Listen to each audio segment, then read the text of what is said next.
Okay, I think with the both groups now here in group 1 and group 2, we discuss up to this point. So today, what we are going to talk on free and open source software and finish it off the software component. To give a quick summary of like when you are purchasing what do you call software.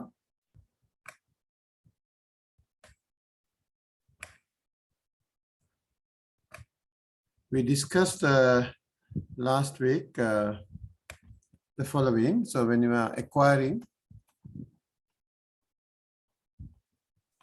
software, so first I said like you have freeware, so which is almost free, but remember only the object code will be given to you all.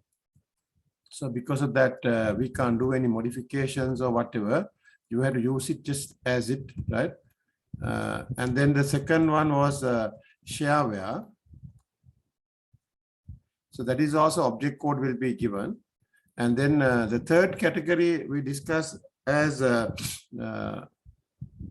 public domain. So there either object code or you can have the source code is possible. And then fourth, I was talking about the commercial software. Sometimes we call proprietary software as well. That is always object code. And then there is another method that is open source or free and open source software, which you get the source code. So if we look from here, the source code that we are going to get is either from public domain software, but not many, very less, right? And then the only other place that we can get is from FOSS. We have many, right? That's where like I'm going to concentrate this part of the lecture on that. So mostly you will be using freeware. Sometimes you will be using shareware, or else you will purchase that software and use it. That is commercial software. Because someone can ask, any commercial software, can it be like free? Then we can say it's freeware. So that's basically commercial software you have to pay, right? That is for a fee. But if it is free of charge, then that is what normally people call freeware, right? So that is the two categories. But then for certain time period, this free, that is shareware. But public domain is quite completely different, where like funded by someone, and then you can use those software. And also this has a very special thing, because this is not copyrighted.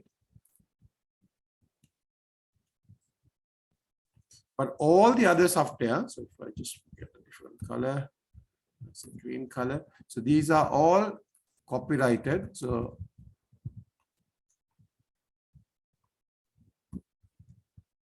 that means you have to sign a legal agreement, right? Or we call contract. And then based on the contract only you can behave. So whatever the things said and done there or specified there, so you have to be careful, because there is an owner, there is a license, right?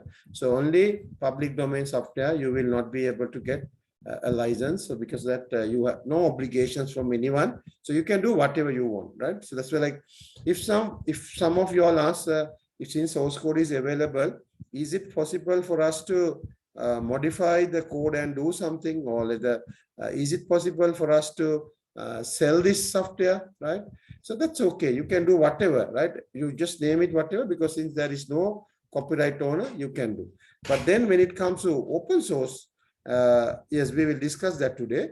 It's not very open everything, like as the public domain. So even though a source code is available, you are not sometimes allowed to do modification, or that maybe you might not allowed to sell that, right? So there can be. So then someone can ask, why do you want to give source code? Because whenever we use software, we want to know, like, what the code is all about and how it works inside, right?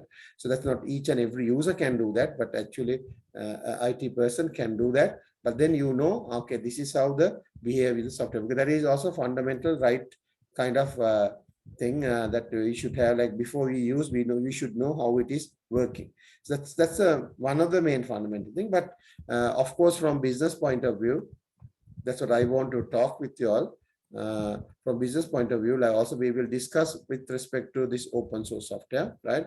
And then how we can use them, right? There are certain things we can use them, certain ways that you can use them. So then that is also to get the competitive advantage. So that is what we are going to talk today in this final part of the software lecture. And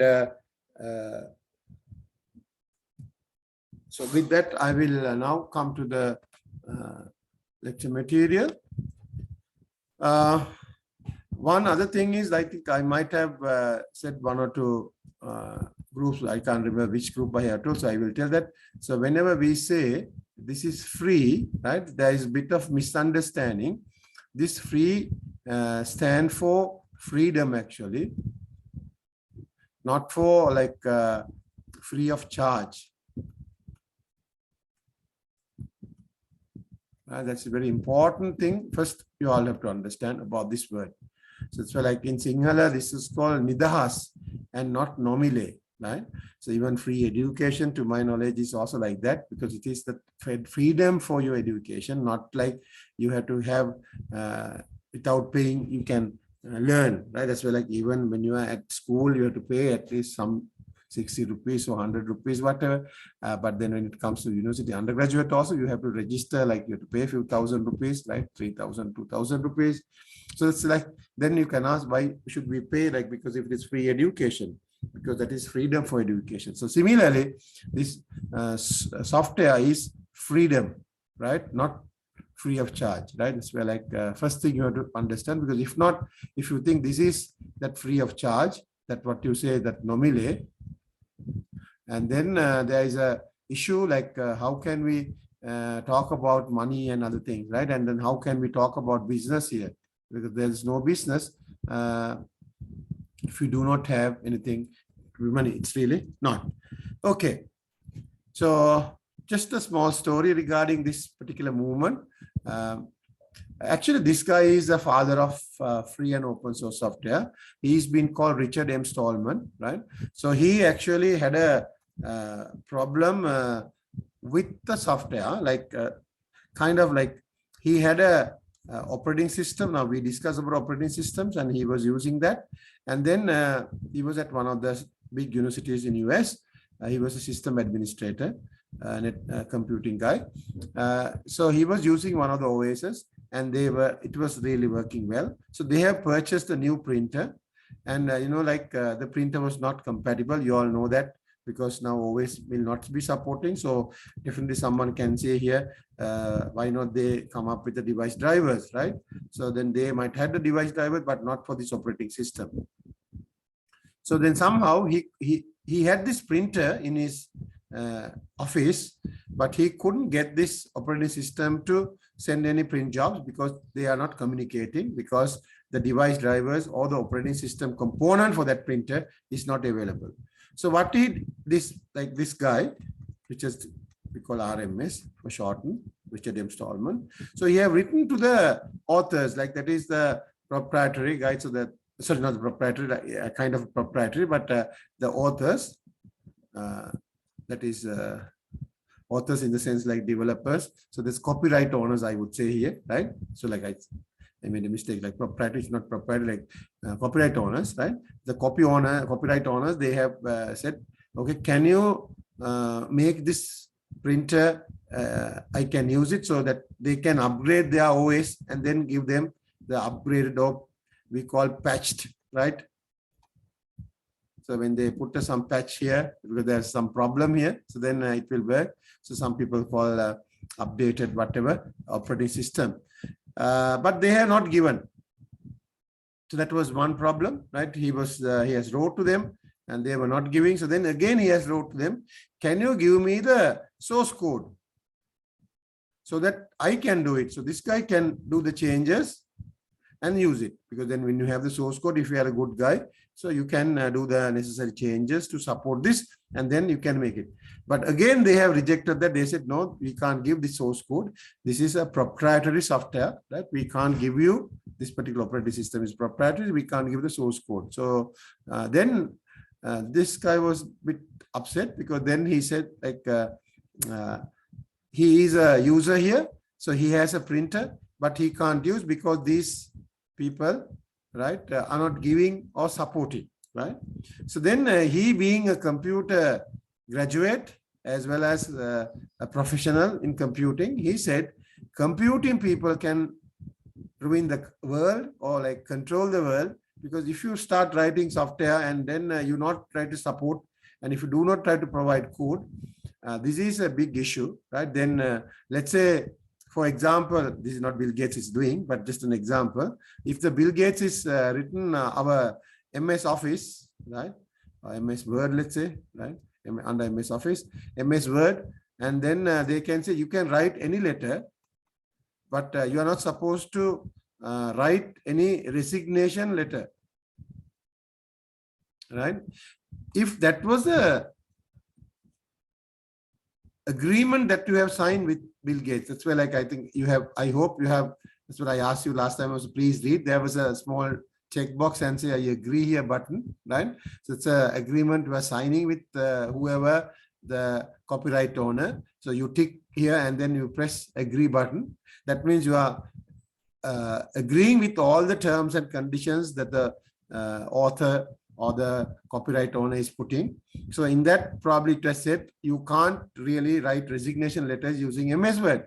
So then maybe your boss got to know that you are resigning, and then he will just have a sense that, okay, this guy might have used Microsoft MS Word to write this letter, so he can take even legal action because you are violating this particular agreement that you have done, or you can ask Bill Gates to sue this guy because he is violating your contract. So this time making a simple story to understand this importance of this agreement.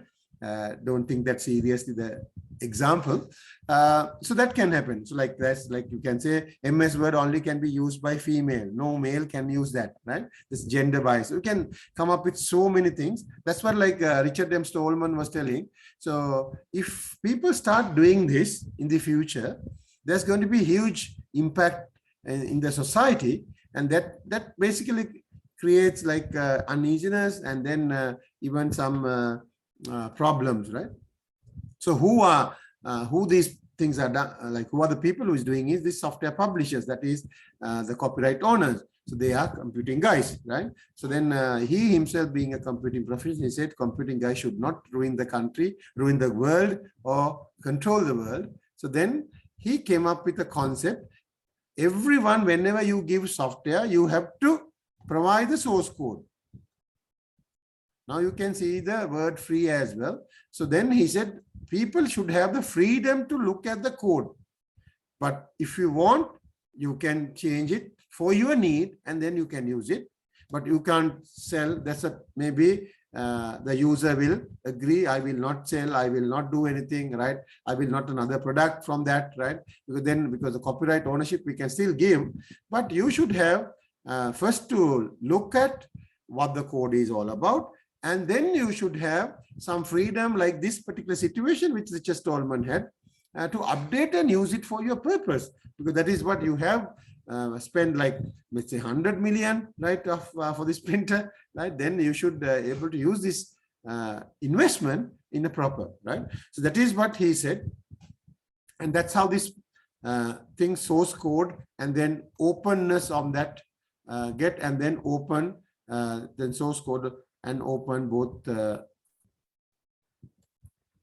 comes together, and then free, like open source software will be coming, right? So then that is that sort of the start of this free and open source, like first open source software and then finally the free and open source software. So just clear this slide now. So he had some unpleasant experience, that is what I explained to you now, right, regarding some proprietary non-free software. So then actually he quit from his job, right? Being a profession.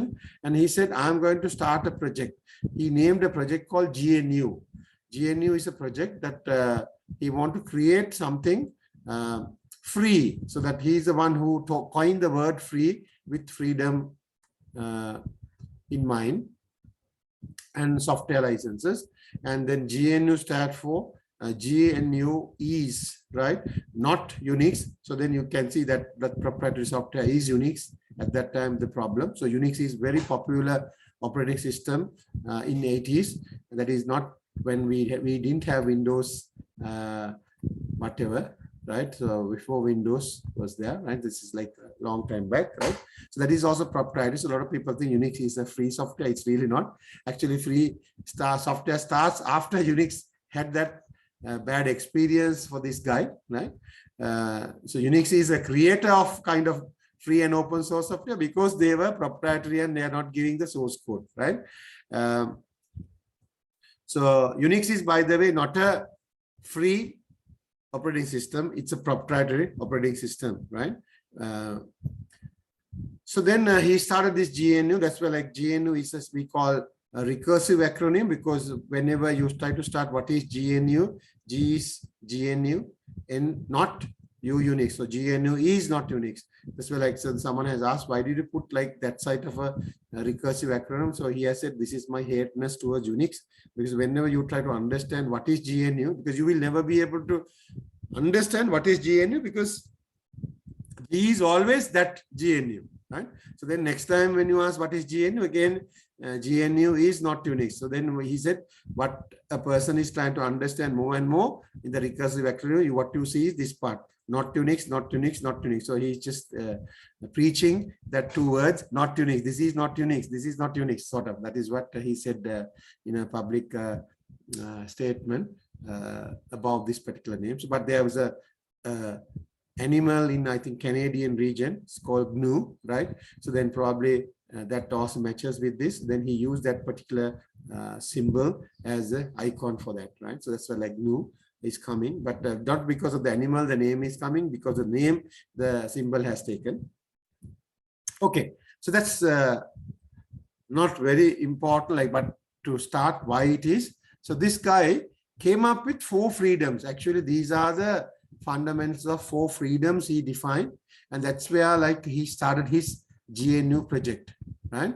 So let's see those, what are those 4 freedoms. I will see the first freedom is you should have the freedom to run the program for any purpose, right? That's where like I was telling an example where you are used the MS Word only to write letters, but not resignation letters. You can't, right? Even how to create a bomb, right? You should be able, because that you should have that freedom, right? Because that's a software that you can write letters, right? You can use it for any purpose.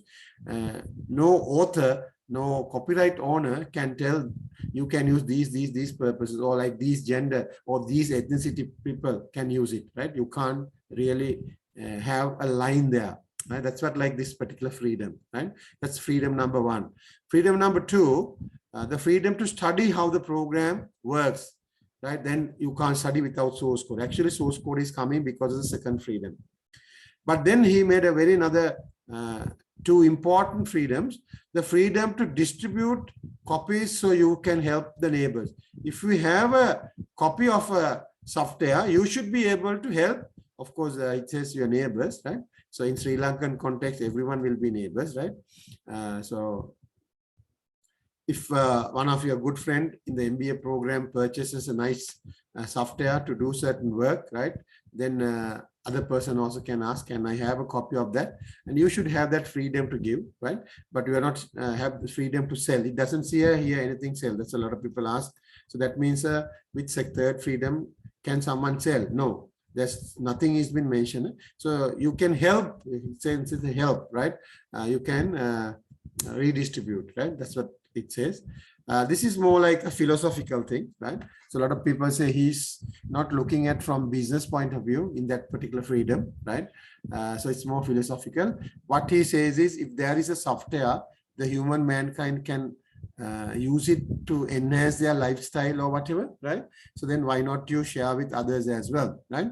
But from again business point of view, or like I am being a software developer, like from that point of view, it's not a very good thing. But however, what he says is there are enough ways I can make money, right? So don't worry that like the way the Bill Gates is making money, right? It's a different way that we will talk about these models as well, how we can make money.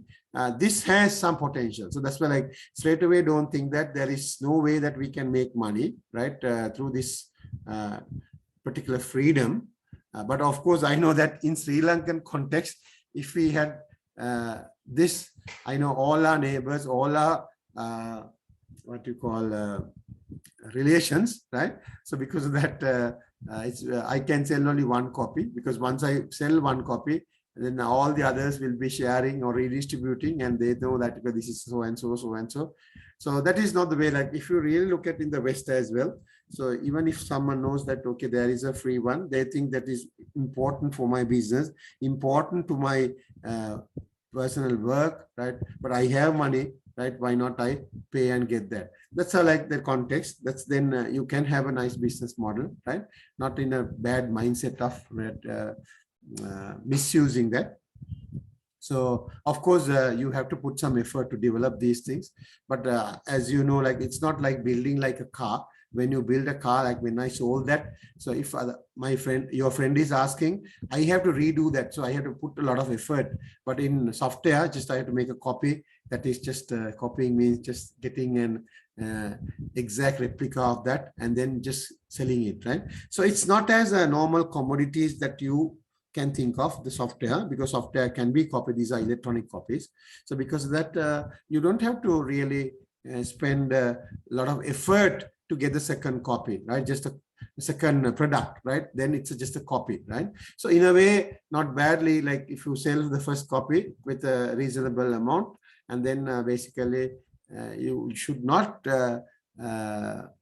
start thinking of selling. But of course, whoever people would like to buy from you again because they want to support you, you can. That's why like sometimes we have they pledge like you can donate, right? If you are happy with this software, because this we have freeware, shareware. Now we have something called donorware, right?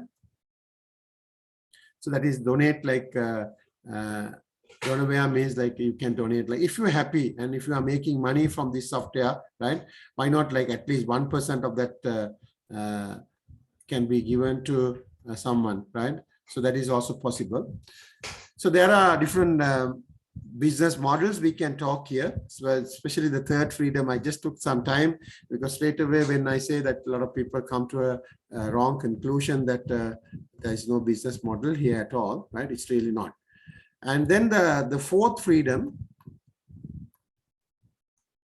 is basically it's something much different. So he has thought about like on the future as well, the freedom to improve the program and release those improvements to the public so that the whole community can benefit. So that is, for example, okay, I'll open a screen. So this is a different concept, right? The freedom number 4, I would say, which is not in the note. The fourth freedom is something like this. Let's say this is me, right? Let's say I'm a more accounting guy, right? And accounting plus computing guy. So I have done some core banking software, right? So I have made a core banking software, and my price tag is 500,000, right? So one of the MBA student, right? So say MBA weekend / 89 person, right? He purchased, right? He buys from me, right? Then he has this is software, right? That is the core banking, right? So now he's a bank as well. Like say he's working for BOC or wherever, right? And then he will be using that, but then his IT department is going to enhance that more further, right? because my core banking did not have ATM functionality, right? So now the ATM functionality also, right, is also incorporated. And then mobile banking was not there. So mobile banking support also there. So that's number one, number two. So they have done a lot of work, right? So now they are using it, whatever that their bank, right? So then there's another MBA student like who is in this class, let's say weekend 23, right? These are random numbers I'm putting. I hope there are real people also behind that. That's, don't worry, that's not them. So he is working for, let's say, that the private bank, HSBC, right? It doesn't matter, right? So HSBC, I think it's not a good example. Let's say take this whatever, it's a Ceylon or whatever, right? So they don't have a core bank, just assume, right? So then he can ask, Machan, can I have this software? Because you are using, because you know, like in the third freedom, can you remember? We were told that we can get a copy. So then he can ask, right? So then, so this guy said, I can give you Dr. Ajanta's copy, but not like we have done some lot of software development, but I can't give this, right? I will give you this, right? But so then he can, of course, get it from me as well by paying 500,000, but then now he's getting free. But so then that means he is getting whatever my previous version, but only thing is for free, right? But Richard Stallman says, no, if I, this is RMS, right? This is the software developer says, if Ajanta was able to develop a software and this WE89 was able to enhance that, whenever, so you have to, like under third freedom, you have to give all, right? You have to give both. So that has to be given, right? Then he can say free, he can say no free. It's like 650,000. There is no issue on that, right? Or even 1 million, right? I made it like a little bit extra than my price, right? So now W23 banker have the option whether to go and get it from, buy it from Ajanta, the 500,000, only the co-banking part, or whether you are more interested in those modifications as well, right? To you for this price. But Richard Stallman says, if your Ajanta is using Richard Stallman's method, right? That's where like I will, that's a, then you will say, what is that method? Right? These are all comes with license, right? We'll talk about licensing later. So let's say Ajanta is a follower of RMS, right? That's how Ajanta has developed the software. So then that is why Ajanta's third, sorry, not Ajanta's third, RMS third freedom, Ajanta software can be taken, right, by the WV23. But only thing is, I am saying, because if you are using that method to take, but you have to give all the modification, what you have to give is source code. So you, so this guy WE89 can't say, no, I can give the object code. No, you have to give the source code. So that means WE23 is getting source code of the new modifications as well. If they want, they can modify further. But again, if they are trying to give someone, they have to give those modifications as well. So what Richard Stallman wants is, when a software was developed, when it starts improving further and further, year by year, century by century, whatever, he said the future generation should be able to get the full, right? And then they can work with that, or whether they can develop further. So his intention was, when a core banking was developed, this, let's say, very good. So then a lot of modifications will be coming. Those modifications also will be going with the source code, right? So now this is where like you have to be very important. Like remember, like now you all are, I said, you all are decision makers. Let's say you all are CFOs or CIOs of the company, right? So now whenever you take, when you buy the software, if you are buying with this particular license type, Richard Stallman's license type of the timing, there's a name for that. I will talk about that later, right? Richard Stallman's license type. You have to be careful, because if you try to get this, you are doing this for the competitive advantage. you can't take that competitive advantage because Richard Stallman's license says that you have to give to the next person who is requesting or whether you are selling, right? So you can sell as well. There's no bar that once you do the modification, you can sell that, right? This can be even 500 million, right? But there is a price tag. It's very expensive from 500,000 to 500 million. Still, another bank would like to buy that. They can buy, but then whenever you get, you have to give the total. You can't give object code, right? So there's no object code only. Transactions will not happen in the FOSS, free and open source software, right? Is always OS is there, open source. So then the source code has to be given. So that is what this bank, the BOC bank, will not be able to take any competitive advantage, right? Because unless like, okay, someone can ask like, if I didn't tell anyone and we are keeping internally, that will be all right. Unless someone got to know and then they request, you have to give, right? Because you are really, whenever you sign that contract, when you buy, right, you say, I obey that as well. Whenever I do modify that, I am giving them. So actually coming back to this fourth one, the freedom to improve the program is there for you and to release the improvement to the public. It says public, right? It's not to the even the buyer, right? Some public person can ask now, I don't know whether RTI law has, through RTI, you can request certain documents, right? So I think this is also another thing. That's a good question I can ask from other guys as well. It just reminds me straight away. Since it is for public, right, under Richard Stallman's fourth freedom, even one of your bank is using Richard Stallman's licensing, then I can request under RTI, I want to see your source code, right? So then, because then you have to give, you can say like, this is the exact source code, I got it from Ajanta, right? So then Ajanta can give that, or you can give that, whatever matter. But if you have done some modifications, you have to give, because that it says, if not, you are violating. So if you are violating, someone can take legal action because you are violating. These are the 4 fundamental freedoms has to be there.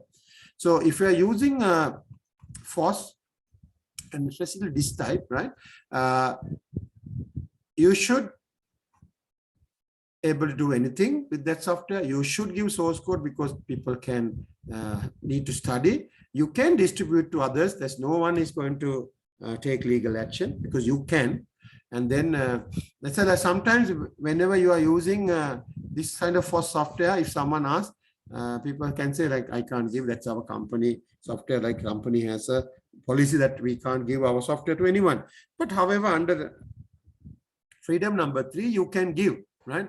But the thing is, if it is under this particular FOSS, if it is coming under this category, right, you can give. There's no like, if the company take legal action, you, I don't know, like if you put a top up on top of that, nothing can be given. So then you are bind with that binding. If not, the company can't just say you have violated something because this particular software says that you can distribute, right?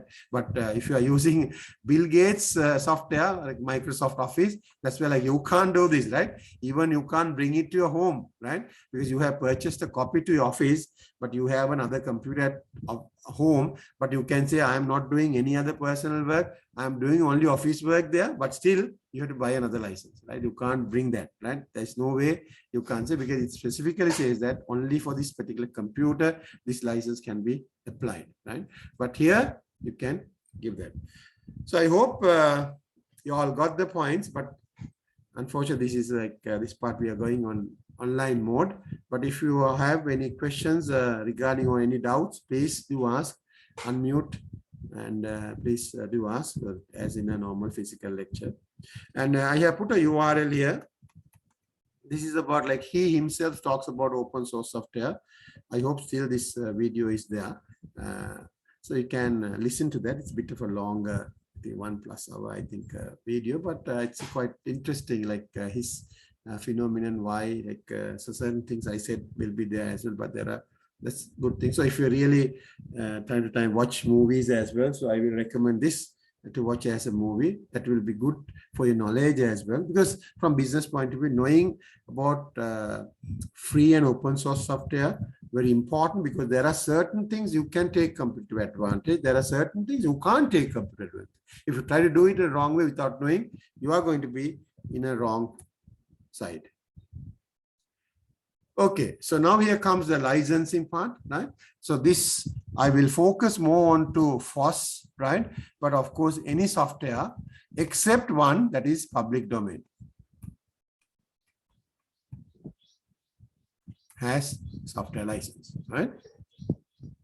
So software license is a legal instrument, okay, that governs the usage or the distribution, right? That's where like how you should use it, how you can copy or give to others of copyright protected software. So except public domain, right? Maybe you can write it down here. Public domain is exempted because it doesn't have copyright protection.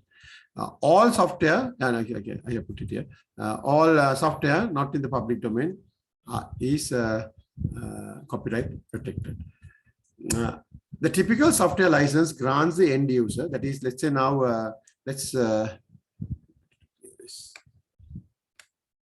there are two parties here. This is the developer. I will say copyright owner.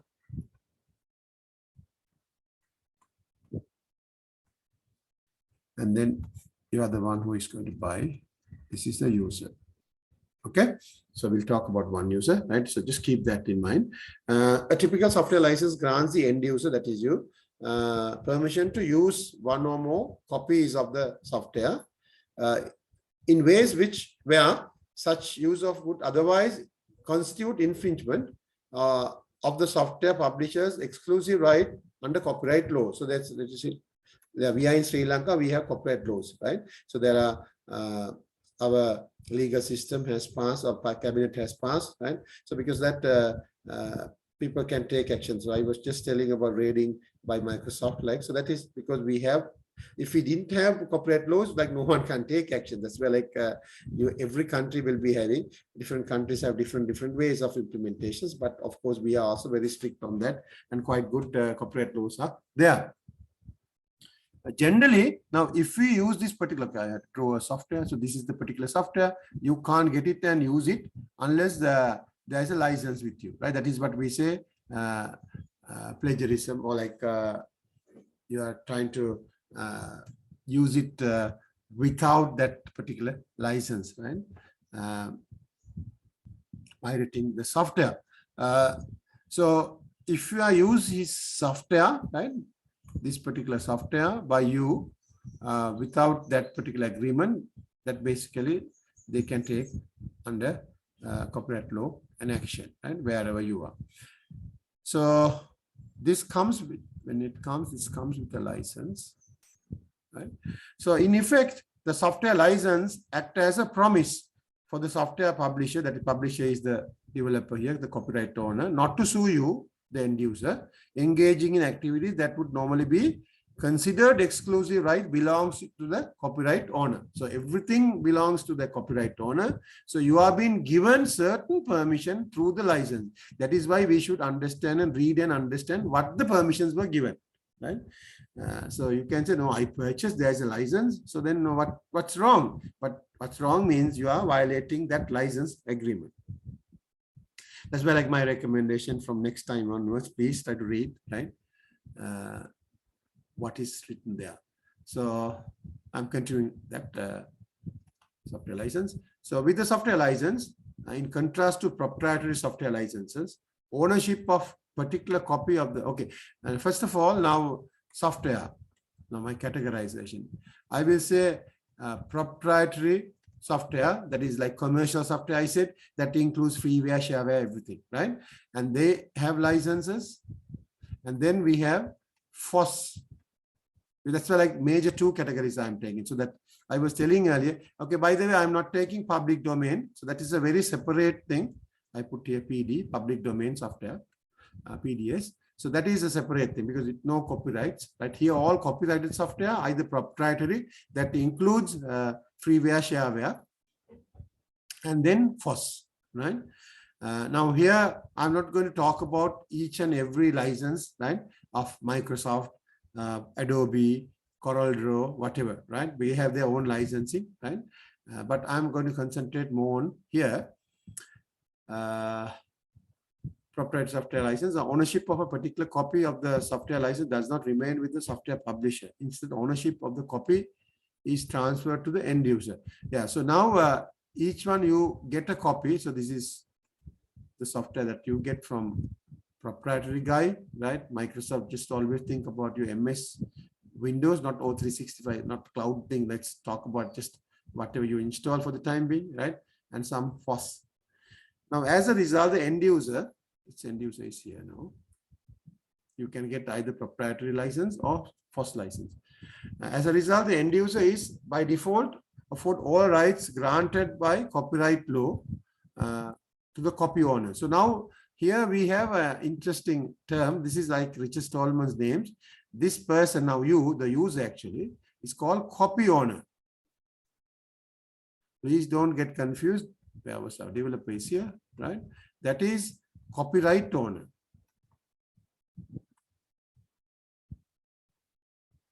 Right? So one of the example question was, what is the difference between copy owner and copyright owner?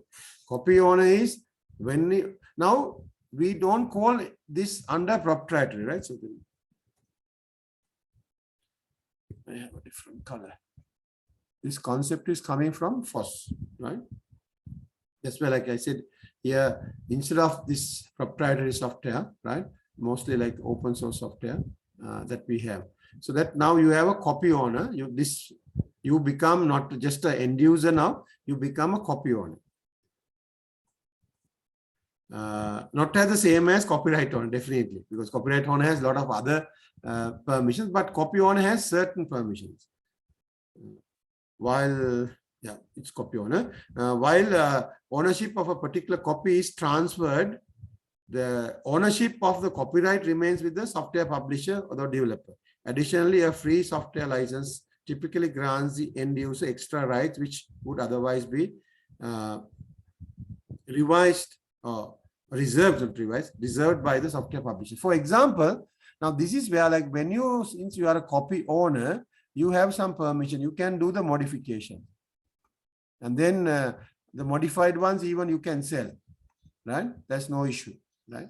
So you can see that's what we call a copy owner. But whenever in the proprietary, when you get an end user, just use it, right? Use maybe only that computer, or they are not specifying that you can have 2-3 copies and use it some other places. That's not an issue, right? So if that particular proprietary software owner says that you can install several machines in this particular software after buying this, we are okay with that. So then you can go and take a copy to home and even, but it can say that only you, right? So then even you can't give to your spouse or your friend, that is not there, right? So it's where, like, proprietary, they can have different things. But when it comes to FOSS, right, always you becomes a copy owner. So copy owner will be having extra rights, but not as exactly as copyright owner, but something more than you get as a standard end user.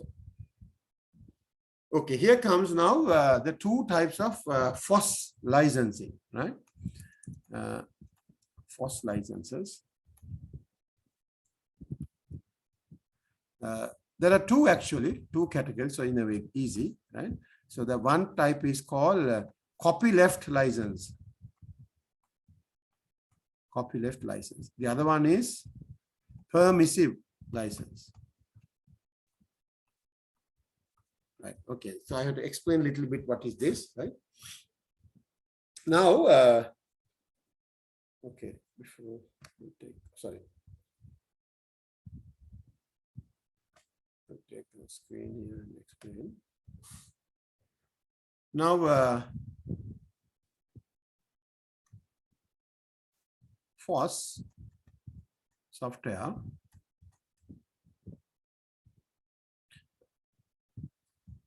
I was talking about freedoms. There are 4 freedoms. Who said that? That is some person called Richard M. Stallman, right? So he is a sort of father of free and open source, right? Father of FOSS. This person, right? Now, when we were talking about freedoms, just I'm trying to remind you, if I put here F1, freedom 1 is you can use it for any purpose. Freedom 2 was like you have to have source code because you have to see how it is working. And then that is what we say, you have to have source code. Freedom 3 was like you can distribute with others, right? And there's no issue like your neighbors, right? Freedom 4 was whenever you modify things like by yourself, right? You have to give when you are giving to others, because under 2 and 3 you have to give to others, right? And then you have to give the whole with the modifications, right? It's very, very strict rule on that. But you know, like some of the people were really not happy with this, right? Even though Richard Stallman was telling this, you have to have these 4 freedoms and these are the 4 freedoms. But some people said, okay, we prefer, okay, first one is okay. That is, you can use it for any purpose. We can give the source code, that is also okay. We can give them to share with other friends, right? Neighbors, no problem. But we don't want to give the 4th one. Then you mention why? Because then that competitive advantage thing is also coming here. Then if like my bank oscillon example earlier, so the person, I think 89 guy, who took that my software, he can modify and then he don't need to give it that whole modification, because now if freedom 4 is not here, right? If some friends ask, you can give some other copy, right? You don't need to give, right? Or else you can say, I can give even, okay, now this is a friend is asking, now you can give, I say here, Ajanta's copy.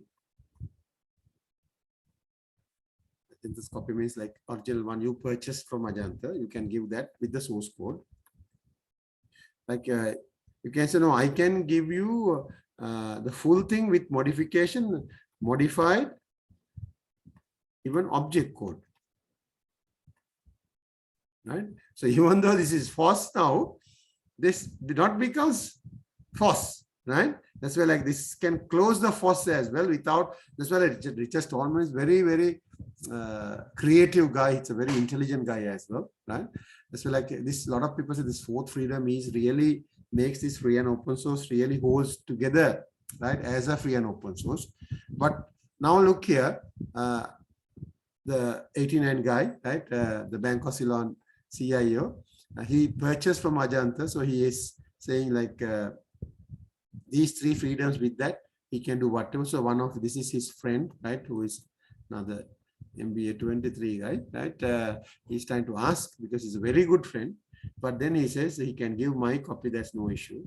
He can give the full modified version with the object code, because there's no restriction here saying that modified things has to be given and it has to be source code, right?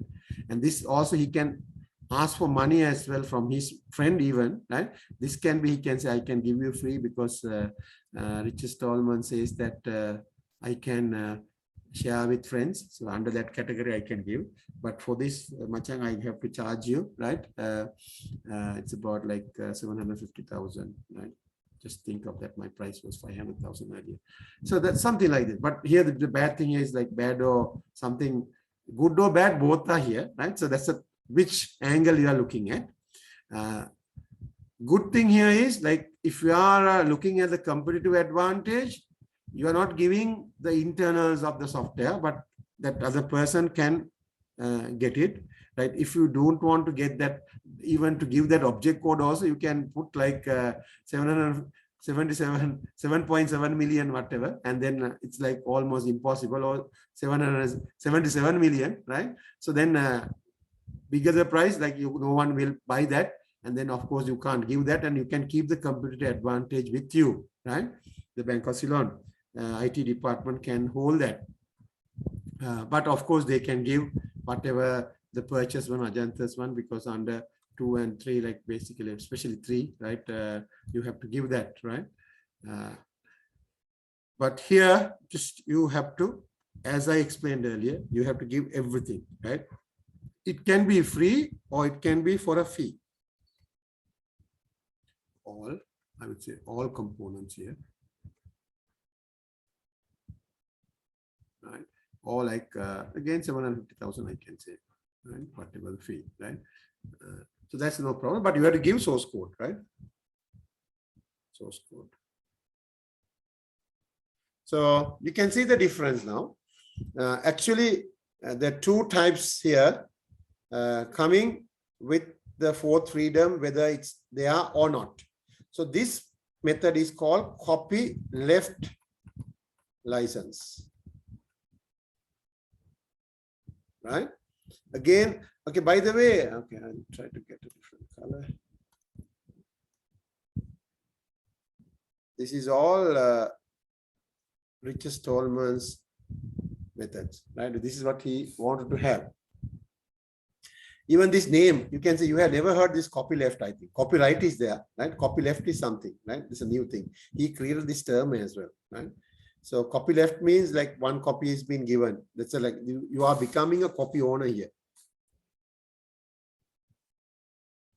So copy owner has some extra rights where you can do certain changes, you can modify, you can sell it, whatever, there are things.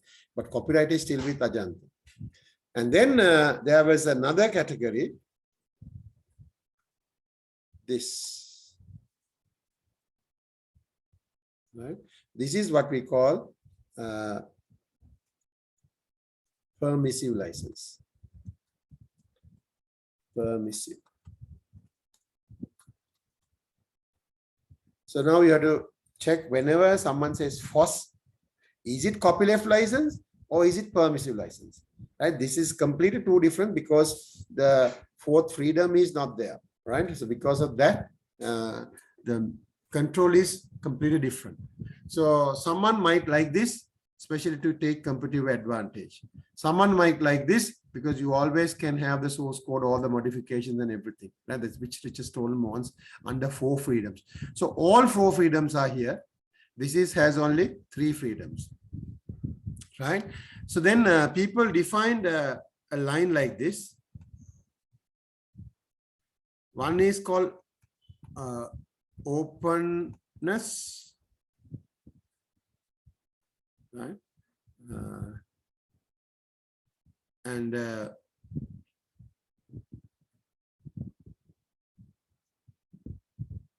this is kind of like one other end is closeness or whatever, right? So actually proprietary guys are here. Commercial software guys are here. They all closed everything. They just, and also they sell, right? There are few people do not sell. That is freeware. They give free of charge. But still, they are from the point of view of the source, the software, right? That is basically they are here. Now, with openness, right? Where you can take Richard Stallman's 4 freedoms. With that, you will have total of openness. But a lot of people say, rather than say openness, that is, they call this as freedom again.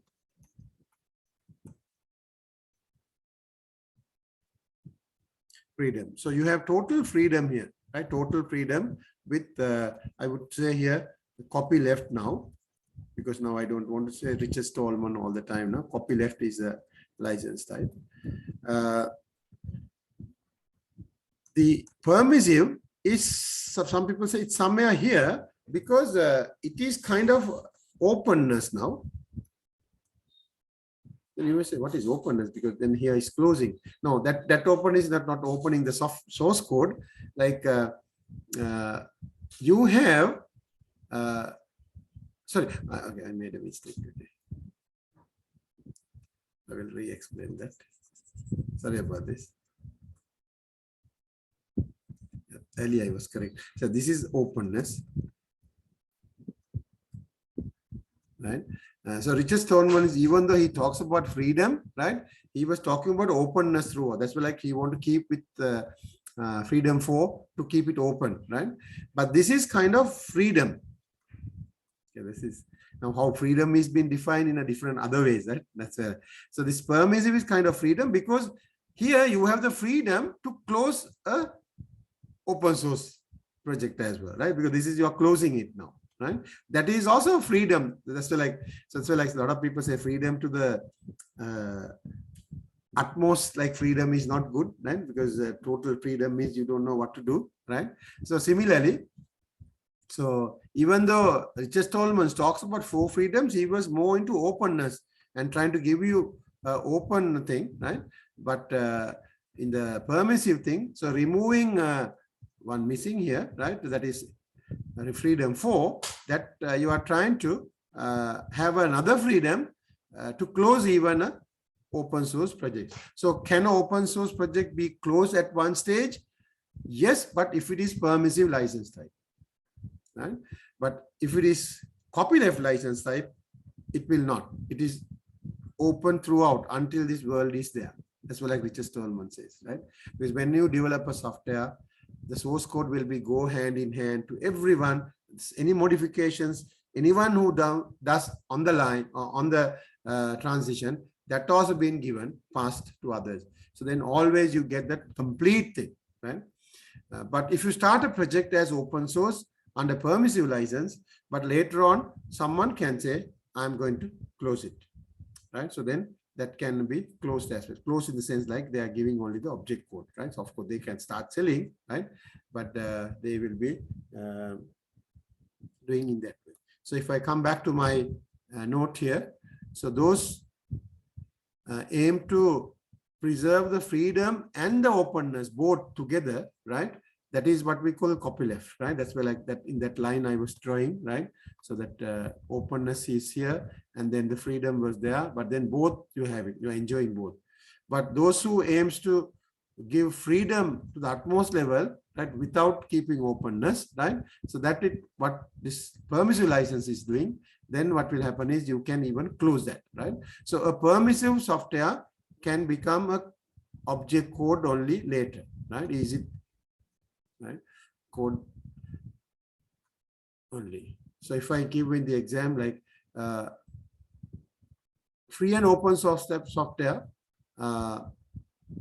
there is a possibility the source code can be disappeared, right, as the development goes on or as the time goes on. That is possible only if it is permissive type.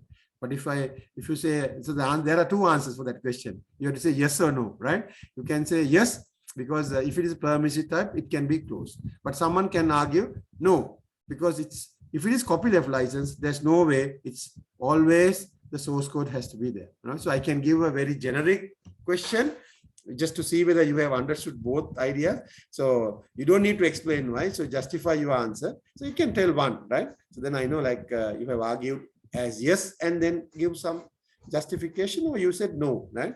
Or like you can give both. Right? Or if I ask a copyleft license software, is it possible for you to close it and then have only object code? The answer is clear, no, there is no way, right?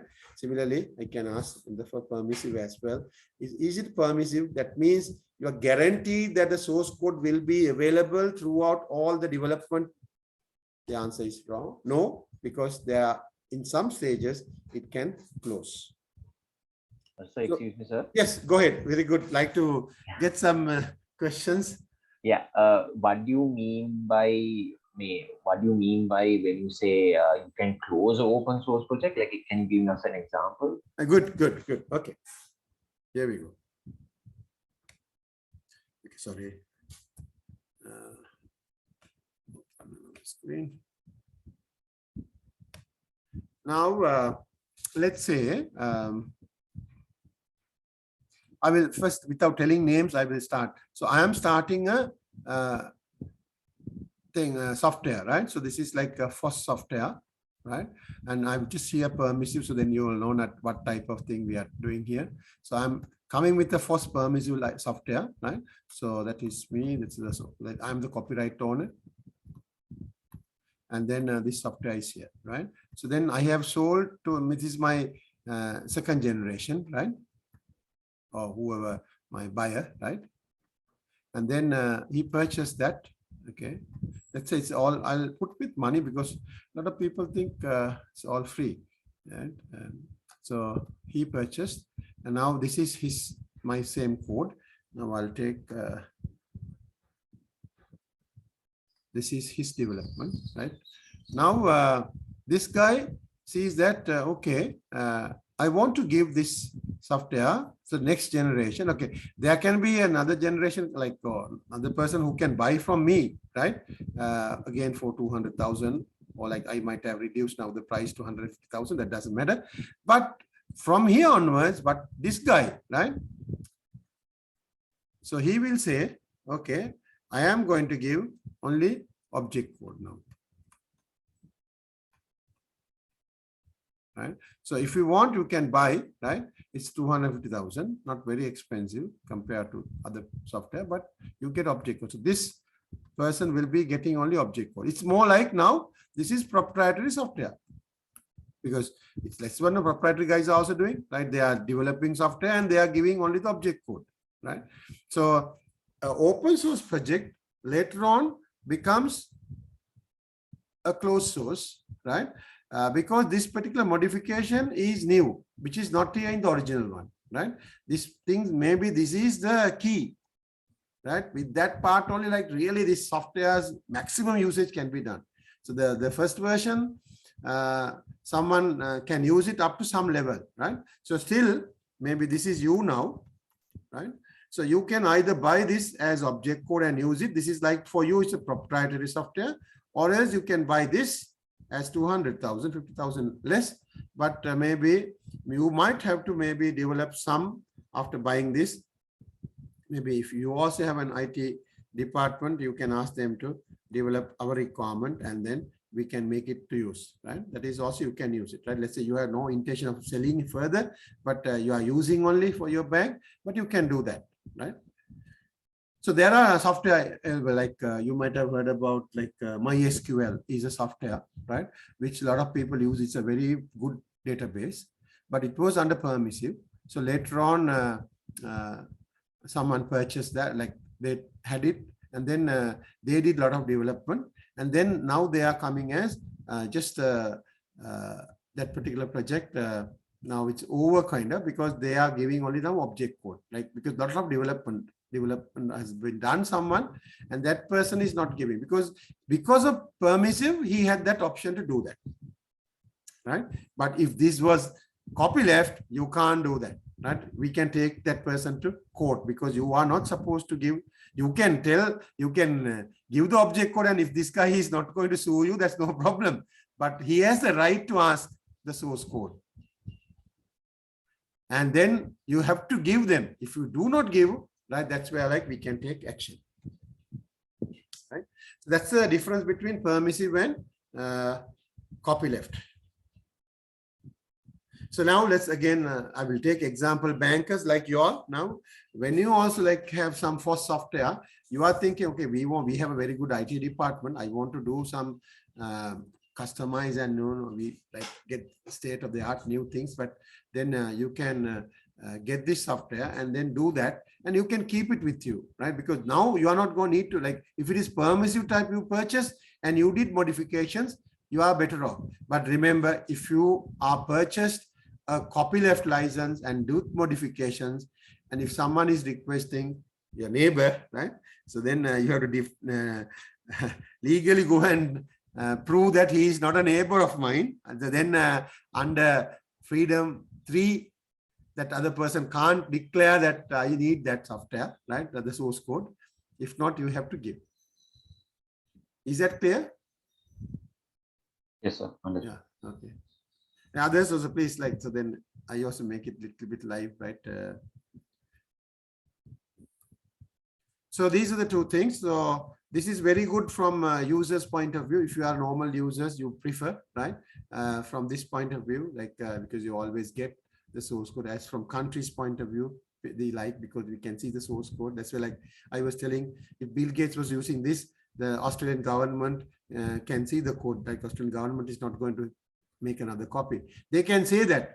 So this is a source code given. No one can copy our code and create another software similar to that. We will take legal action. That is possible. Only thing is, freedom number 2, it says that you have to provide the source code for understanding the code, right?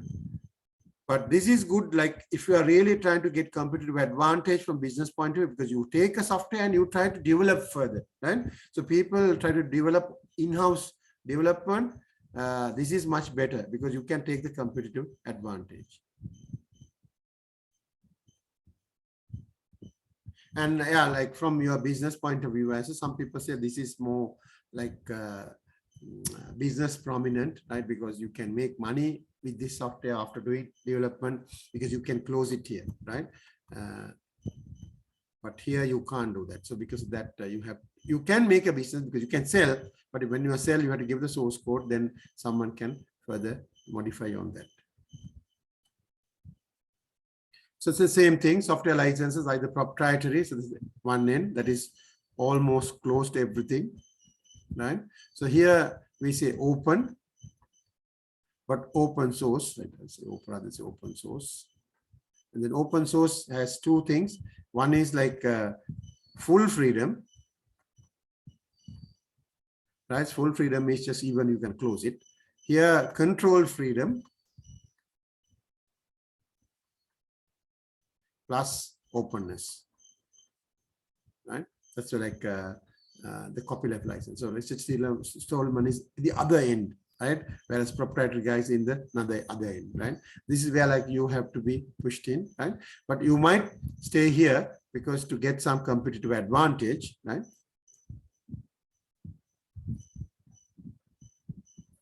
Right. So there's a license name as well, right? Okay.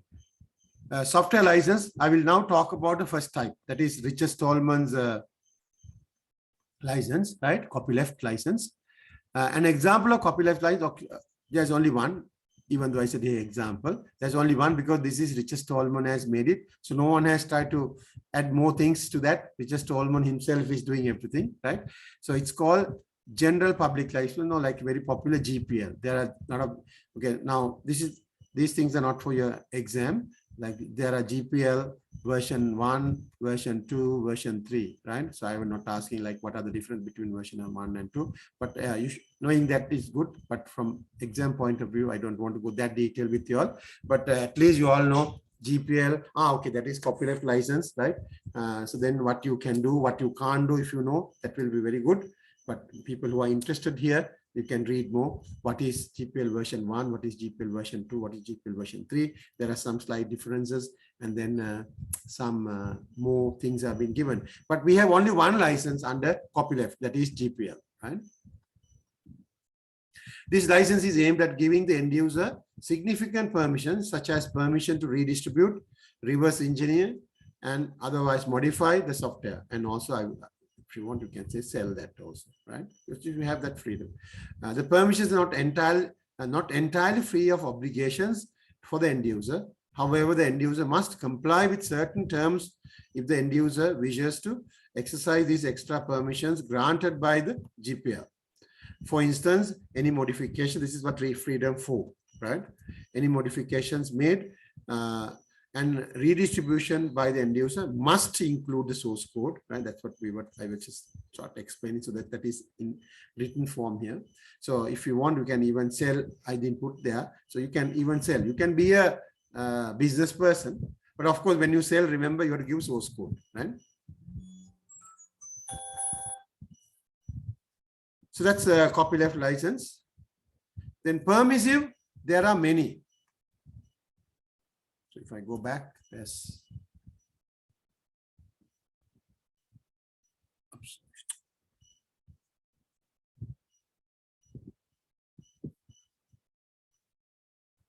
Only one, right? That is GPL. Here, there are many. For example, BSc, one of them, right? MIT license, one of them. By the way, they are universities as well. Apache is very popular. There are so many, right? They just put only 3, right? So there are different licenses with essentially grant the end user permission to do anything they wish.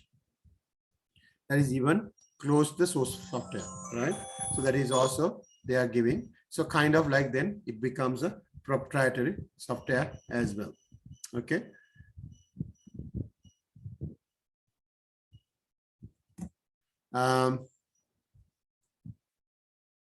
Here we go, some comparisons here now, right? Apache, I have put BSD, MIT, those are all permissive type. And okay, just don't worry, let's got it as GPL, right? This is GPL version 3 I have put. This was like GPL version 2 and 1 also there are differences, but I don't want you all to have so much, but I will just get GPL, the newer version GPL 3, right? So then when you look at provides copyright protection, all, yes, all are copyrighted. There's no problem whether either FOSS is, right, GPL or permissive. Okay, actually, GPL means it's copyleft. It's a type. GPL is a license type, right? Permissive, right? You can have that can be used for commercial applications. Can be used in commercial applications. Yes, no problem. Provides an explicit patent license. Only like patent licenses, this is giving, others are not giving patent licenses. Because software patenting, there's a bit of an issue, but Apache is on that. Can be used in proprietary closed source projects. Yes, yes, yes, because they are permissive, but this is not, right? That's another important thing. Now, that's what I think. I asked one question. Are you all using any GPL software that is like copyleft? Right? I know that most of you all are using VLC player, right? So if you are now on a computer, of course you should be, that you can try whether I'm trying through or not, right? So you can go open VLC play, don't play any music, but then go to about the software license, right? And then on the menu, and then check the license, right? So you can see this part, right? It says GNU General Public License version 2, right? So that means this is a GPL license software you are using. Okay. By the way, someone can say, sir, I got this object code, right? I just downloaded from VLC. Yes, yes, you can go ahead with that. But if you're really interested, right, to get the source code, you can go to VLC website and just go and have a look. You can get the source code, right? Source code. Let's say you can get a source code, and let's say all of your company is using VLC player. So there are certain modifications if you want your company logo to be put in some place, like you want to modify something, because that is been, permission is there. You know now for freedom. If it is GPL means Richard Stallman's copyleft license type, that the four freedoms are there. You can get the source code, you can modify it, right? You can do whatever, right? So then you can ask your IT guys or IT department to do some modifications of the VLC player, and then you can say the condition. So we are using in our company for all the media playing the VLC player, the modified version, right? The source code is available at the IT department. Not actually, you can ask the object code should be taken from the IT department. IT department can get the source code and do the modifications, and they can, like we discussed this, they can compile and create your own company's object code and ask your staff members to download from some your own website and then install that. So then it's a modified VLC player, right? So then maybe branded to a company. Now, is anyone going to come and sue you? No, because the permission was given, right? That's what the license type is very important, right? But then this is very popular, like a lot of people want, right? So then you can say, no, this is only like our IT department. We spend about like 100 programming hours, right? It cost us about like 250,000, right? So I can't give you the source code. You can't deny on that, because under this freedom number 4, right? You agreeing, right, to give that code. That is what, like whenever you download the software, you engage with VLC an agreement, right? So, but you can sell this. You can say, yeah, we have spent 200,000 because of this version of the VLC is 100,000. Someone can say, I can go and download and use it. But if they really, really like your software, that modifications you have done, yes, you can make money, Right? So this is your side business, like you are maybe a banker, right? So bank has the IT department has developed a very nice software, and then you can sell that as well. So another extra income will be coming to you, and then basically you can make it use, right? If you have any questions, you can ask from me. Just give me 1 minute. I will take small, just 1 minute break. This is not a break. So like that, right? So I hope you got the point, and so you can do whatever. So you all are using, right?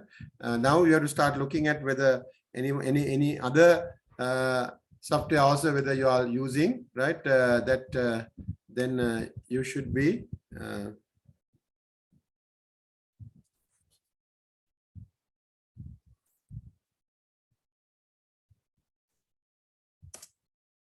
Anyone is have used this Orange HRM? This is a nice HRM software, right? Again, it's called Orange HRM, right? This is also, you can say, GNU license. So if you all are looking for a HRM software now, right? Or let's say you are a startup, right? My recommendation is you can get this because the source code is available. Let's say you are starting with a small IT guys as well. So then you can ask them, okay, let's customize to our new requirement, right? And then you can use it, right? There's no fee, right? Okay, by the way, now it doesn't say that. I said this is free and open source, right?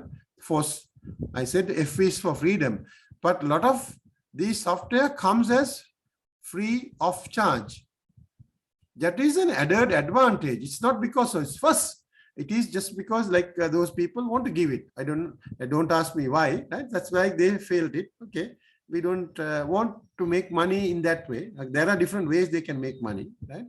For example, the Orange HRM people basically they do consultancy. They can train your staff, then they can have a budget, right? I will talk about these models, right? And then they will say, okay, we will come and customize your requirements. And then if you can customize, no problem, you can just do it free of charge. But if you want us to come and do that, we will charge, right? That there's a price for that, right? So, but now let's say you are a startup or a new company, you're looking for HRM and you have IT guys with you to do that. And then you can ask those people to customize the way you want because source code is available, right? This is GNU. So no one is going to sue you. Now, as long as you know very well those 4 freedoms, don't worry. And how many people are using Photoshop, right, in this class? And then you say that with fear you are using because you are not using the proper licenses Photoshop, right?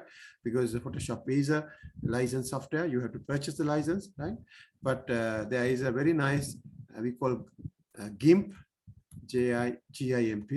That's again GNU. Actually, this GNU also you can see is Richard Stallman's project, right? He started GNU is not Unix because all these people uses Richard Stallman's license, which is called GPL, right? That's why like the GNU name is coming as well. Some people have named the product is also with that G. There's the GIMP G coming from that.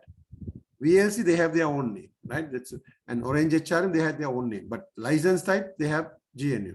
But here, not only license, but also the product name, they have put GNU. So this is almost similar to Photoshop, right? Again, my other thing, like free of charge, right? So then even you can get the source code and you can customize, right? So this is, you can do image manipulations very well. But of course, then someone can say, "Sir, I'm not using that's you are being brainwashed." Like if you are using Paint, the Adobe tool or like other Photoshop kind of software, right?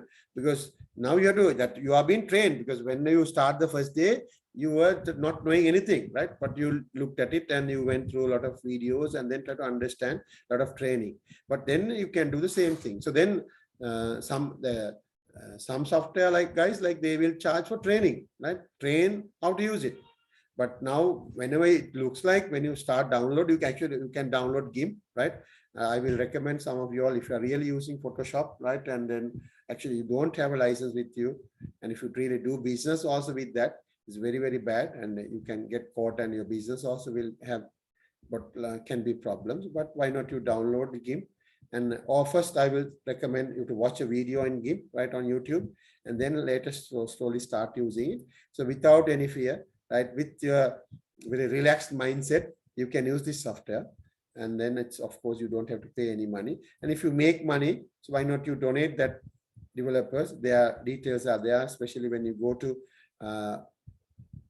the other options like and then you can give some money like a transfer. These days not easy to transfer dollars, but at least you can give in writing, okay, I will be doing that once our country is better. Like if you make some dollars overseas, you can transfer some money over there, whatever. So then that's how you should try to, because if you are making money, let's say you are making $1,000, right? Why not you give like $50 for them, right? And the 950 is for you, right?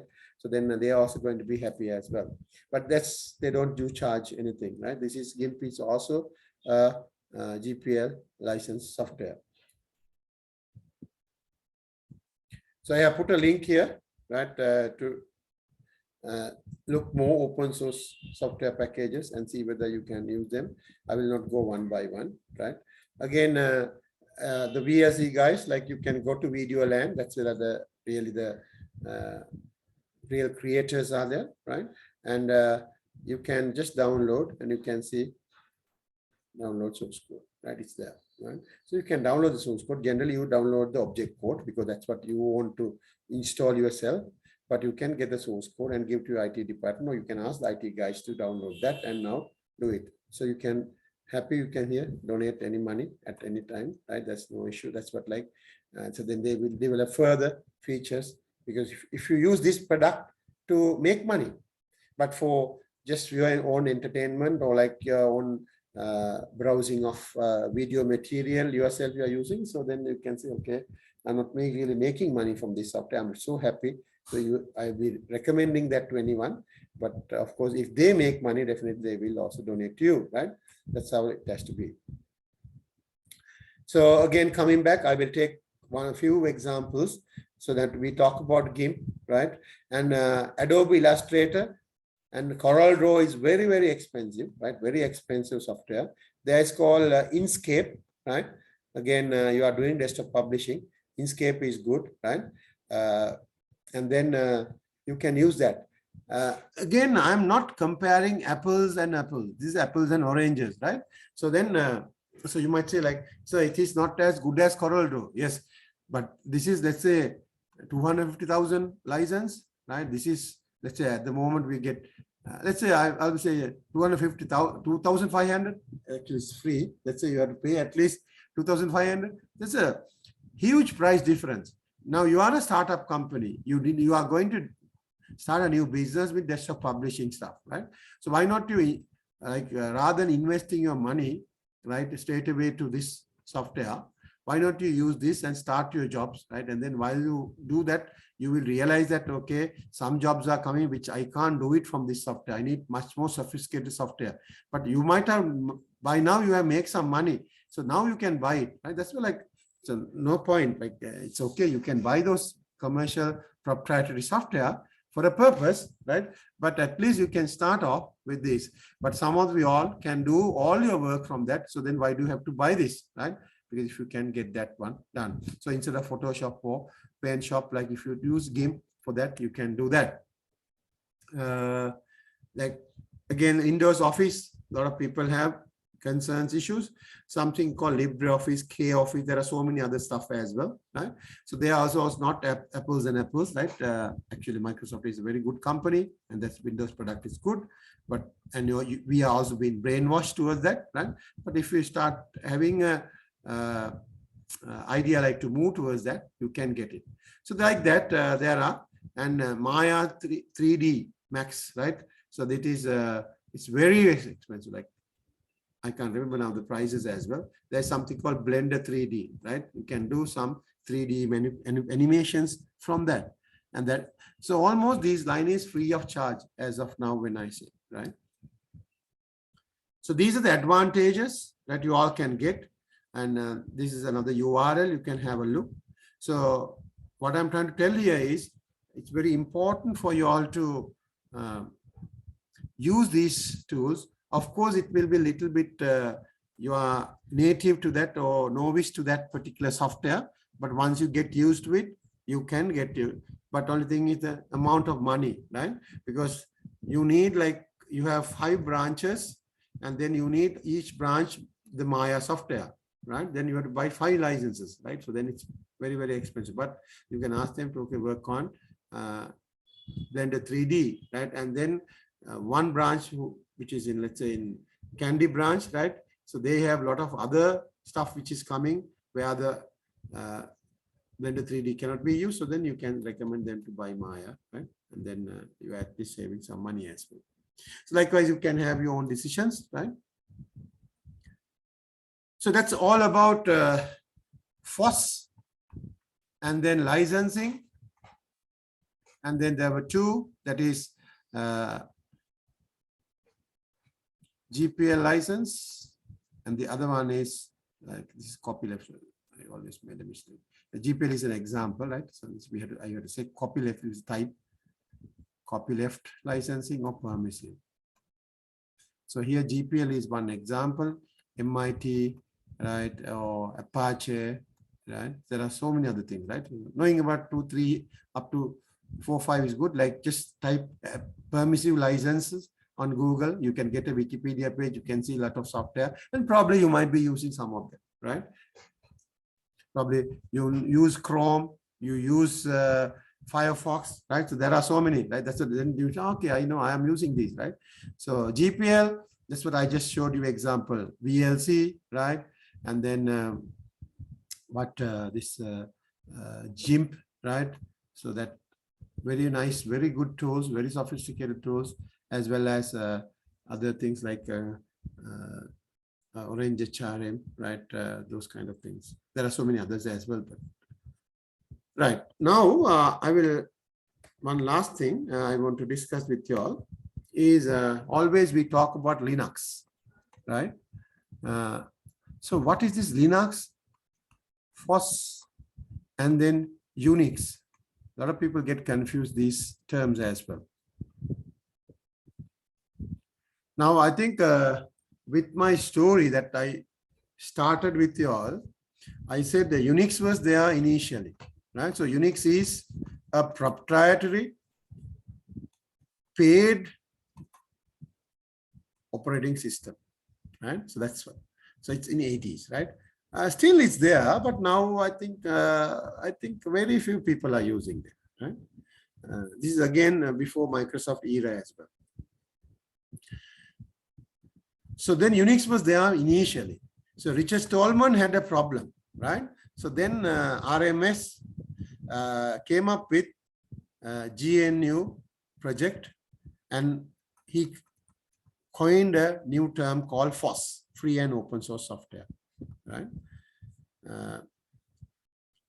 And then with the free and open source software, there were a lot of softwares coming, right? That's what like we were talking about.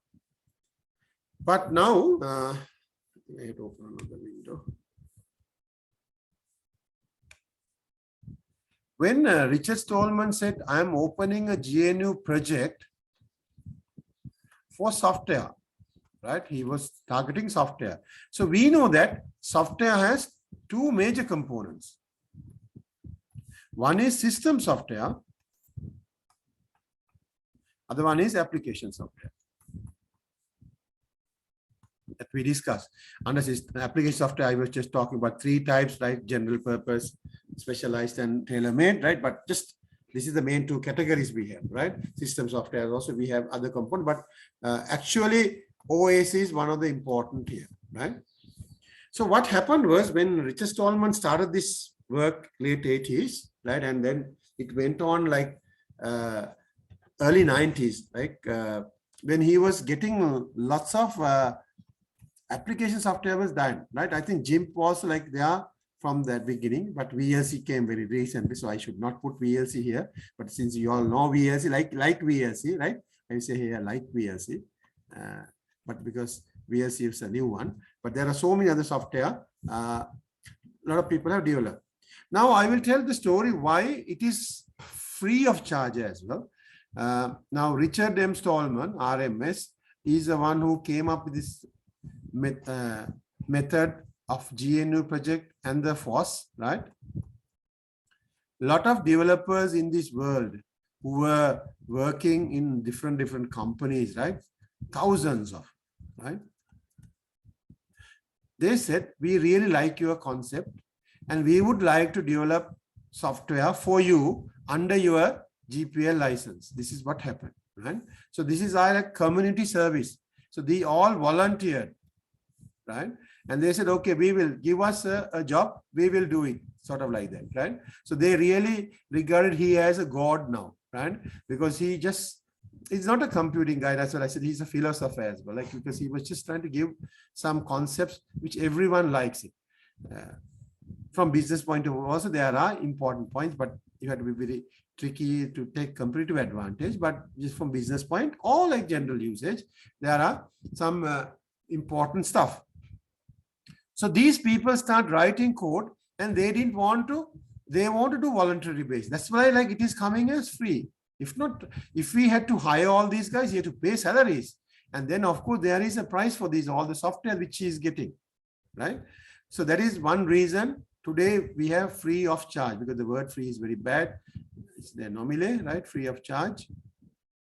It's coming because of that, because a lot of volunteers came and they didn't want, they were doing various other jobs, right? They are making money and they wanted to use their free time to this GPL project or GNU project and GPL. So all software they call, not any other license, GPL. So like VLC guys, real authors are there, right? They are a real, a big team is working VLC. That's why like, so they have to find money to eat and they have to have salaries, they have to travel, you know, like being a company, like, so then just can they keep on giving free of charge? That's why like they have to have some business model, but however, that's why like they somehow they try to give this software, right, free of charge, right?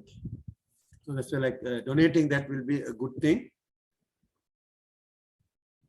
But also maybe let's say like you need some their capacity to develop something else that we can give them a job so that they can make money. That's how they make it somehow money.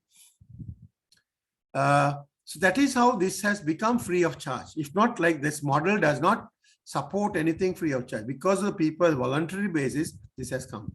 Okay, coming back to my story, like, so there were a lot of software coming and they are all free. Now, Richard Stallman had a problem. He was working with an OS for some time, about 4 or 5 years with this development. A lot of these things are coming, but he couldn't get this work done, right? The FOSS GPL OS was not ready, right? Even in like this started in mid 80s, right? Early 90s also. It was not available. So Richard Stallman also like a bit not happy with that, because he himself can't do everything, right? So like a lot of people are working with him, but then the way he wanted it was not coming. So then luckily a guy, he was an undergraduate student. This guy is called Linus Torvalds, right?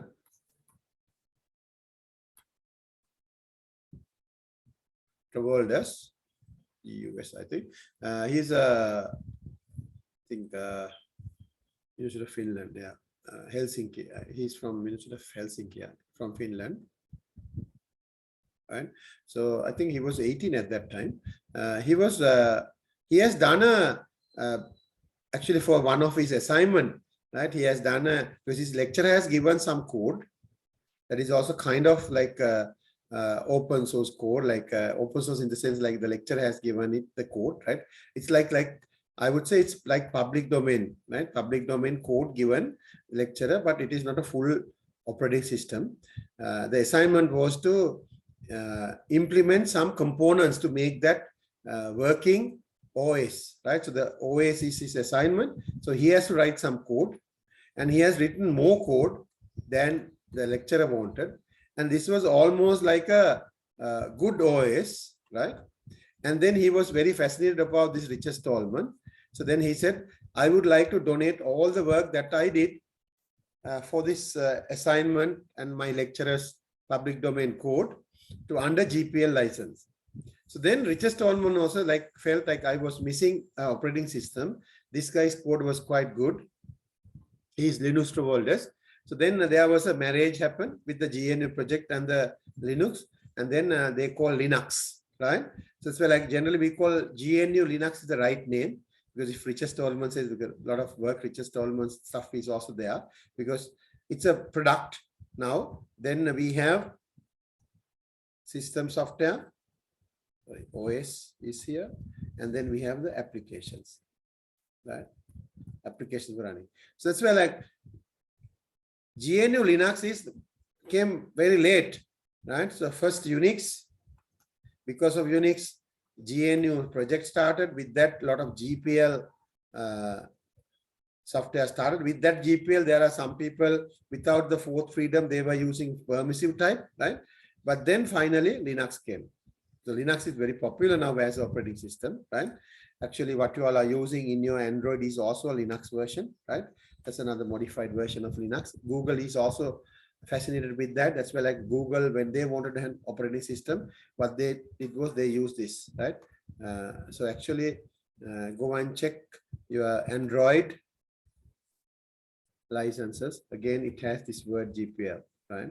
So Android is coming from Google, but that they are also in this, right? So today, this is a big kind of a collaboration, right? So Linux is, sometimes people refer Linux to everything because that has to be not only OS, but has to be applications as well. That's where like Richard Stallman says, say GNU Linux. So then you have both, right? Because GNU stuff is mostly here, Linux is here, right? So whenever you have a GNU Linux today, you can have just free of charge operating system. You can have application software, your office packages, your music players, your HRM software, your graphics software, your desktop publishing software. Like there are so many. Like then some people are using AutoCAD, right? So that like that you have Octave, as well as there is something you use MATLAB, like R. So that almost every proprietary software, we do have something in the FOSS side, especially GPL licenses software. Some can be non-GPL, that is like permissive type as well. That is no problem, permissive, right? Most of them will be coming with source code as well, but some might not come if they have closed, right? But then when it closed, we don't call it anymore after that permissive, because it becomes an proprietary software. That particular permissive software will end up with a proprietary software, right? But any permissive or GPL, they will have a source code as well. So that is what all about Linux, right? That's where like I just put a line. Linux is, okay, by the way, I think I didn't explain this. FOSS and FLOSS, L stand for Libre, because that's where like it writes like this, free/Libre open source software, because this says that nominating, right? That because free stand for freedom, Libre is like French word like for just freedom, right? That's why like called FLOSS sometimes. So Linux is FOSS, but FOSS is more than Linux. That's what you have to understand. FOSS is a big thing, right? It's not only Linux. So Linux is one operating system. What Richard Stallman and Linus Torvalds work. But FOSS is much more. Okay, I hope if there are any questions you can ask. I will now talk the last few things of this. That is like from business point of view to discuss, and some important points as well for you all to understand with respect to software, when especially make a decision-making process. Now, I'm just giving as reason, my topic is reasons for using FOSS, right? Because it provides you with functionality that would not be otherwise have for free, right? Again, free of charge, by the way, here. Now, for example, what we are using, Moodle. There's, I think, Blackboard, Whiteboard, and there are a few other softwares for doing learning management systems, LMSs, right? Those days very expensive, but when Moodle came, Moodle is FOSS and it's GPL license, right? So then we can use it and we can modify as well. A lot of companies have modified, like you can see, like management faculty also a little bit customized to the management faculty, but at UCSC we use like a bit more customized because we have our own IT department. Staff has developed that further, but some companies I have seen, they have really customized in a maximum scale, right? Taking the Moodle code, because the basic functions can be implemented in Moodle, but the front end can be changed the way you want, right? With that freedom is there. You can use GIMP similarly, right? So there are a lot of other software you can use. So then it's like free of charge, you can do things, right? It provides you with the similar functionality that you would already have, but it saves you money, right? Of course, it's free, as well as better features. Sometimes this Moodle has much more better features than what GIMP might have. And it gives you freedom from lock-in, right? So this is also another important thing, this lock-in state, right? Probably I'll maybe write it here.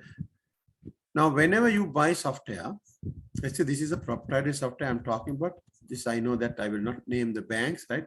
Even some big banks in Sri Lanka are also facing this problem.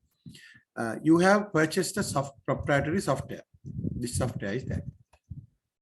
And they save your data in the hard disk, right? This is like your data, stored data. And since this is a proprietary software, they don't tell like how they are storing, and because it's all proprietary, you get only object code. Now, whenever I say proprietary, think of like this, the object code concept, so then easy to understand.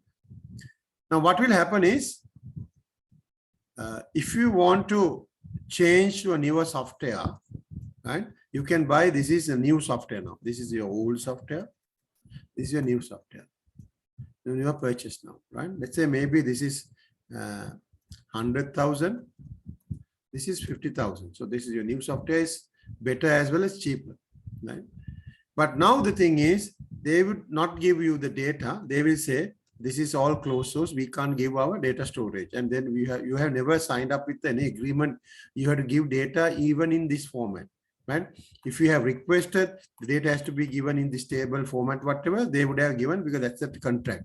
So that's a lot of people have not done that. Because of that, at the end of the project, let's say after 2 years, now you can't go to this new software, which has a lot of other features than what is already there, and it is cheaper as well, because your database is almost empty. They can't give you, right? So how can you do business without having your data, right? This, your data is very important. That's what I said, not hardware, not software is important, the data. So you have to be very careful when you sign agreements with the software, especially at the end of the period, at the end of the contract, like how our data should be given. If you do not specify, they will always take that advantage to their side, because then they can lock in you. They said, okay, we have our own new version, right, which is 500,000, and then they know how to read this, right? Because that's their thing. And they said, then you have to go for this. Like instead of 50,000, you have to go for 500,000. This will like start sometimes in how people have purchased core banking software, right? They can't go further. And sometimes they are bundled with that particular special hardware as well. And then you can't even change that hardware and get much better hardware, and which better power consumption hardware, right, than the ones that you already have, because these are all locked in, right? So hardware, software, both, but hardware very not much, because through software only we can get people locked in. So you have to be very, very careful with software purchases, right? Even in big tenders, even in the government, it has happened, right? So that is what you have to be look into, right? And your organization as well. And when you are doing now, if you go with open source software, so again, this is another advantage, because if you went with an open source software, no one is having object code only, right?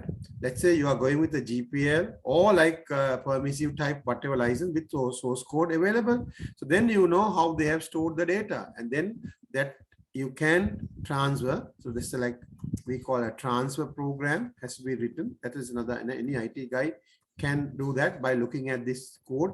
We can write another code the way we want to store it in your new system, right? These are possibilities if it is open source, right? If it is closed source, no one can do that. So this way, like going for open source, another big advantage that I can say here. And also it allows you to customize solutions the way you want, right? So these are three important things. You can add more, right? The way I explained to you, like maybe, or if you have any thoughts or doubts, you can ask, is this also possible? Or I can explain. But here I have put 3 points that you can get it free and you will not locked in, but you can as well, you can customize. And definitely if you have an IT department, right? So then they should have some work to do, right? Because if not, they are not just only supporting all the time when a machine is broken, right? Trying to fix that or whatever, right? IT department have several programmers you have hired, so you have to give them work, right? So why not you take one of these open source project and ask them to modify the way you want, and then you can use that for your own purpose, and that will be much faster as well as cheaper as well rather than buying it. Likewise, you can add more, right? Okay, this is just another example. Windows, all Linux, right? I'm just some comparisons like giving like one-to-one, right?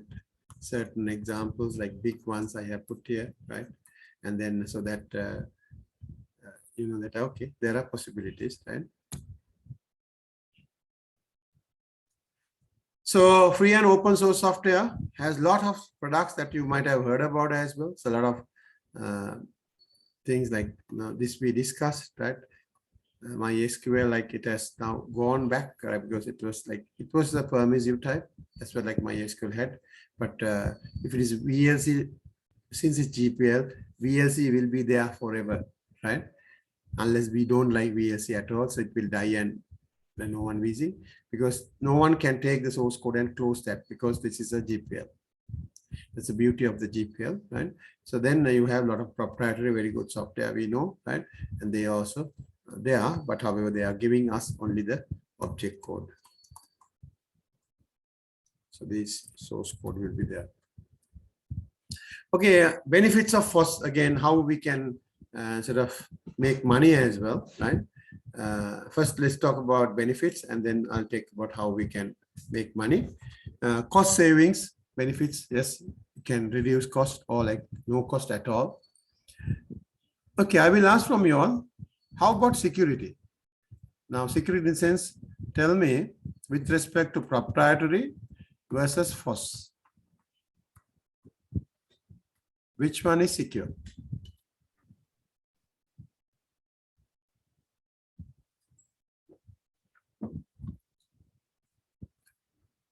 Who can tell me? First one, sir. First one, proprietary is secure. No, sir. First. FOSS. Second one. Why? We can buy and we can customize based on our requirement. We can put that Okay. security. Okay. Okay. So you can put your own security as well there because you can customize. Okay, good. Yeah. Any other views?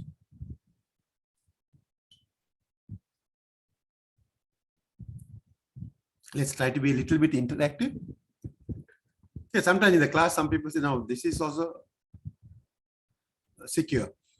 Now, people say secure because no one can see code, because this is object code only, right? This is source code.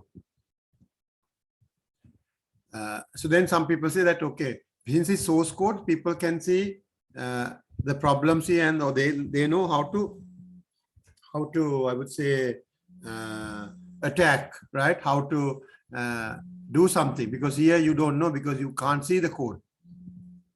That is true. That is true. But then you are talking about like one bad guy, right? Because in this particular open source software, there was a small problem, right? Here, let's assume this particular point, there's a small problem, right? So this bad guy, let's say bad guy, so he can see that and he can exploit and try to do something bad. But similarly, there are thousands of people around the world. These are all good guys. And one of them also see that, they will quickly fix that, right? Whereas in the proprietary, they might have the same situation. They have the small hole here, but then no one knows that hole. But some people are always like bad guys. What they're trying to do is see whether they can find something and then try to attack. But only those people who, a small set of people who develop only see that. They might have not seen that. So then there's no challenge for the bad guy to hack a open source, and he can show off like I have done something marvelous, because just some say, okay, you can see that there's a problem, right? But then if someone does it here for a Windows, right, and you are able to write a virus or able to hack some way, so then what will happen is it will be much more better, because that's like this bad guy get more publicity, which is not easy to hack that way. That's why like there's more tendency to hack proprietary software. I'm not saying FOSS is out of like attacks or viruses. They also can come, right? Because that is also wrong interpretations. Like some people ask, sir, like don't we get any viruses for open source or FOSS? Because there are not reported ones. That's why like people have the concept of it's not getting. It's really no, theoretically it's wrong. Any software can get a virus, because this people can rewire that in a different way, right? But since the code is there, right, if there are some problems, it will be fixed very quickly than other way. And also the bad guys also have more challenge to hack a proprietary object code file than a source code file. So that is the reason. But if I give in the exam, open source software is free of viruses, the statement is wrong. No one can guarantee that. But there is a tendency, less or no. But however, we can't make it a statement saying that it is free of viruses or attacks. And reliability is very high, actually, FOSS, because of course you can, as the person said, like you can add more reliability if it is not enough, like your IT department adding on. Interoperability is very important, because it is interoperable. Like today you can see there are VLC player. It doesn't say you need to have a Windows operating system, right, to run it, or it doesn't say it's Linux, right? It doesn't say it's Apple. It can be anything, right? So it's just interoperable anywhere. VLC player just works, right? It's not like Microsoft Office. You need always Microsoft Windows, or like it works on Apple, but not in Linux, right? Not in Unix. Unix, let's say, is still there, right?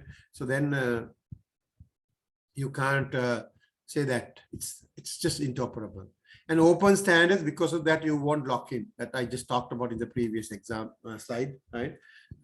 Open standards is very, very important. But that is a key for a business as well. If you have open standard, that will be good. Developing local software industry, so that or local IT, like or your company, right? And then finally, localization, right? You can customize, right, the way you want. Now, how to make money? How do we make money from FOSS? Because generally now, if we take Bill Gates, what he does is he writes some software, and then he gets the object code of that, and he starts sell that, right? The object code is what being sold. So like people are trying to buy. What people are buying is basically it's a license revenue here they are selling licenses, right? Then how to use that, this object code. But now FOSS guys, what they do is they have their software, right? So they can give it for free, even free of charge, so many. But then they will say that, okay, for support we will be charging per year, right? Maybe $1,000. For training your staff, per staff member, 25,000 rupees, right? And we can come and customize the way you want, especially this Orange HRM and few others will be doing, right? Customization. And they can integrate with your existing ERP solution, right? And then they can kind of customization, but it's like integrate with other tools as they have the experience, right? To work with Sage or other SAP, right? So then this particular HRM solution can be integrated with that. Or we can do certification programs, right? Rather than training also, like we are not training, your people can study itself. They can come for our exams. We have offering certificates. We have to pay and get that certificate. Or we can offer warranty, right? If you want support one thing, but we can give a warranty, right? 2 years of warranty. And then if something happens, we will come there and do it, right? You have to pay that. So we can start thinking more. So these are the ways that we can make money. So need not to be always a license revenue. This can be service revenue, right? So you can have a service-based revenue and then give the licenses free of charge, right? With the source code. Because since source code is given, it's better off to give free of charge, but then no one is going to take competitive advantage. No one is going to make money out of that, right? Because let's say if you pay 1,000 rupees as well, someone can say, okay, I can give it free of charge. So then but however, donating them whenever you make money, that is the best thing that you can make those software developers to develop further new software. So in short, open sourcing saves you many of your marketing and sales costs, budgets necessary for taking your applications globally. If your product is good and there is a global market for it, you have far greater chance of reaching them. Remember, not all open source software is free of charge. You have to pay, and not all proprietary software also licensed for a fee. We know that freeware, right? But generally open source license software as well, there are some you have to pay and get it, right? Only thing is you can get the source code and other facilities we talked about, but open source can be either permissive type or it's copyleft type. Copyleft, you have all 4 freedoms. Permissive type, only the first 3. So with that is what I want to give you with regards to the open or closed, right? Source. But now I think you have a better idea when you make decisions. But if you have still any questions, I would like to take. Excuse me, sir. Yeah. Sir, can you please explain how to make money with floss, free and liberal open software? So is that this slide you're talking about? Yeah. No, we haven't discussed it. Which tell me again. How to make money with floss, free and liberal open software? Yeah. And That's like, so this is also how to make money with the FOSS, right? You're asking floss? Yeah. Yes, yeah, okay. By the way, okay, I will.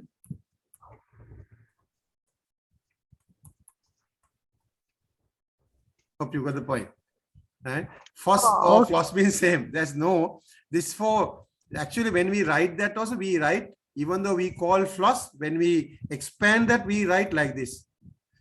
free/libre open source software. There's no 2 things, it's the same thing, right? That some people those days don't call FOSS because people get confused, because this free word is very bad. That's why I say single is better, right? This is called Nidahas Mudukanga, not Nomile Mudukanga, right? So then people forced to write it like that. But nowadays people are getting better understanding on that, more training and people have. So then now people start using FOSS again, right? So initially Richard Stallman coined the word FOSS, but then people said FOSS is bad. So then let's call it then floss, and then they write it like this. But now we normally call FOSS. Okay, I hope you got the point. So these are the methods for floss as well, right? I should have said them here, floss, but either way, it's good to I remove that. So then if you ask that question, so that clarify that. Any other questions?